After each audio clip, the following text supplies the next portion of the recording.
Paul, so here we are on the picking line. This is what you were talking about, an investment that you made. This was about being smarter, more efficient, more productive. Yep.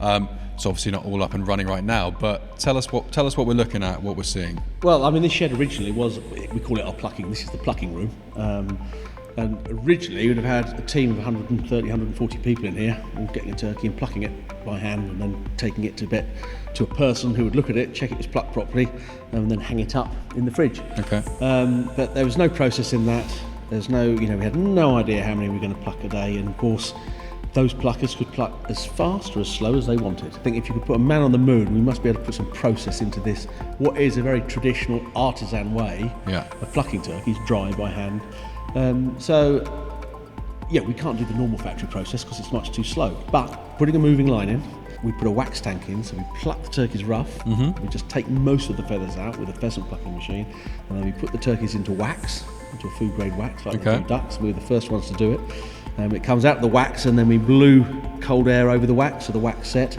And then we had a team of people stripping wax off the bird that would be gripped to the feather stubs, of course, and that was plucking the turkey. So a bit of investment, but the line was moving to 350 birds an hour, and of course the people were working to the speed of the line, not to the speed of how they wanted to work. Okay.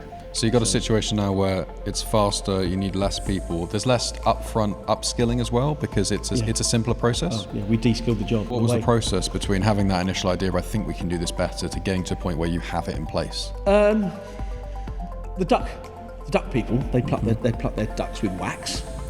No one did it with turkeys, so I thought, well, there's no reason why that shouldn't happen. So I went and tested a few with some friends. Okay. Some DIY jobs. Yeah, dip the turkeys in wax, hang them up, let them cool down. I found that was easy. And then finding the right type of line, the right size shackles. That's just that's contacts within the industry. Mm-hmm. But you could only take the mechanisation so far because we're a seasonal business. This line works for 3 weeks of the year. Yeah, so there are we can't throw hundreds of thousands of pounds at it because it's actually cheaper to have labour there for 2 or 3 weeks because the return on investment will be just so low if you bought this really, really super automated piece of kit. So in many ways we keep things as simple as we possibly can, but as efficient as we possibly can. So Paul, you're now using this as a bit of an inspiration as to how you might look at doing similar type things like this in other parts of the operation, or is there potential to still do that? There's potential now, I think, with software. Software, okay. There's a lot of software. It's so cheap now. Technology is so cheap.